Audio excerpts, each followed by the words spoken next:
Bonjour à toutes, bonjour à tous, bienvenue à vous. L'invisible. Vaste sujet. C'est un mot qui englobe bien des choses mystérieuses.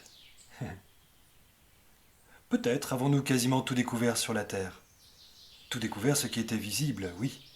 Mais pour ce qui est de l'invisible, quels moyens nous sommes-nous vraiment accordés jusque-là pour pouvoir le connaître franchement?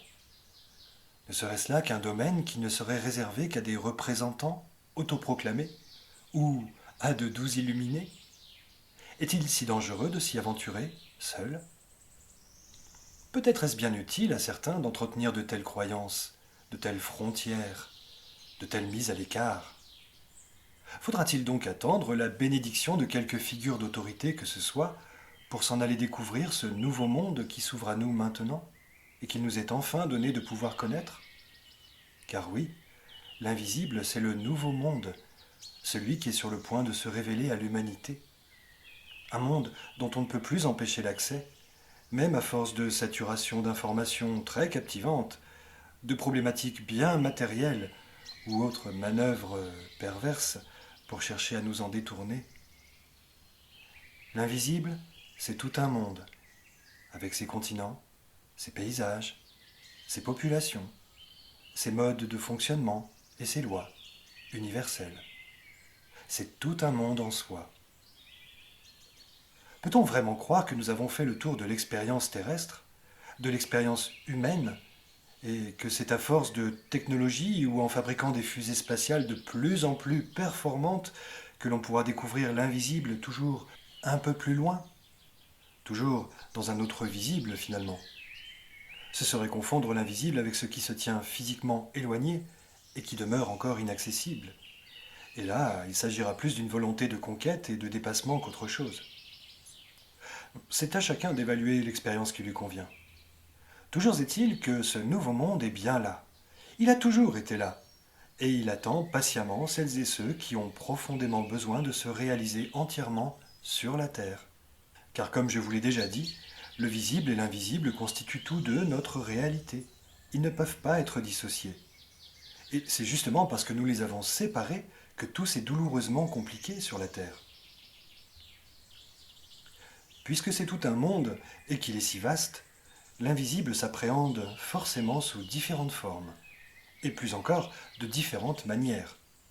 Chacun fera donc son expérience de l'invisible à sa façon, et c'est tant mieux, parce que ce n'est que par une expérience personnelle, intime, et pas autrement, que cette découverte peut et doit se faire.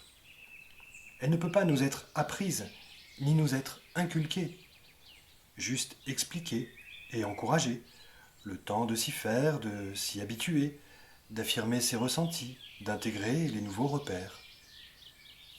N'attendez donc pas de la science, par exemple, qu'elle prouve ou valide quoi que ce soit dans ce domaine. Vous pourrez attendre longtemps. Elle n'en aura jamais la capacité, ni la permission d'ailleurs. Pourquoi? Parce que si l'invisible, tout comme la vérité, pouvait être mis en boîte, cela donnerait à certains la possibilité d'exercer un total contrôle sur le vivant. Et c'est bien connu, on ne confie pas des allumettes à des enfants. Je ne dis pas que tous les scientifiques sont immatures, mais il y en a parmi eux, comme parmi ceux qui se sont octroyés le pouvoir en général, qui aiment particulièrement jouer avec le feu, qui aiment jouer aux apprentis sorciers. Et cela suffit à poser des limites salutaires.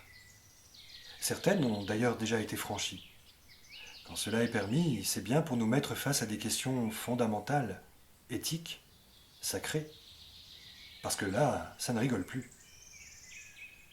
Les choses sont donc bien faites. L'essentiel demeure insaisissable pour éviter toute récupération. Car c'est là que se trouve la liberté d'être. Et comme il ne faut jamais mettre tous ses œufs dans le même panier, chacun détient une part intime de vérité et de connaissance de l'invisible. Comme ça, personne ne peut se les approprier entièrement, les centraliser, et en faire n'importe quoi. Et du coup, comme nous sommes complémentaires, nous avons tous besoin les uns des autres pour que le puzzle soit complet. L'expérience de l'invisible ne peut donc qu'être intime, donc non prouvable. Cela n'empêche pas de la partager, car c'est en la partageant que l'on constate des similitudes d'expérience et que l'on fait reculer des tabous. des tabous issus des peurs et de l'incompréhension.